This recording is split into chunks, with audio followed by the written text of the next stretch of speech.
एक महत्त्वाची बातमी, ठाकरे बंधूंनी एकत्र येऊन बीएमसी निवडणूक लढवावी असा लोकांचा दबाव असल्याचंही राऊत म्हणाले।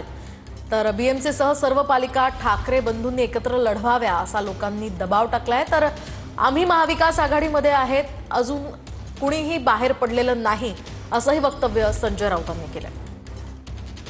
या सगळ्यांवर दबाव असा आहे जनतेचा, जो आपण 5 तारखेला पाहिला असेल की मुंबई महानगरपालिकांसह महाराष्ट्रातल्या महानगरपालिकांमध्ये शिवसेना आणि मनसे, खास करून माननीय उद्धव ठाकरे आणि राज ठाकरे यांनी एकत्र येऊन निवडणुका लढाव्यात हा लोकांचा दबाव आहे। या संदर्भात भविष्यात चर्चा होतील, वेळ आहे अजून, त्याच्यावर त्याचा फार चिंता करण्याचं कारण नाही। महाविकास आघाडी स्थापन झाली, त्याच्यामध्ये 3 पक्ष प्रामुख्याने होते, शिवसेना, माननीय शरद पवार यांच्या नेतृत्वाखालील राष्ट्रवादी काँग्रेस पक्ष आणि काँग्रेस पक्ष।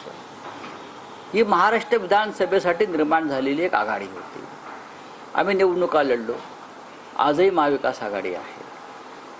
आम्ही महाविकास आघाडीतून या कोणी बाहेर पडलेलं नाही, आम्ही महाविकास आघाडीचे घटक आहोत।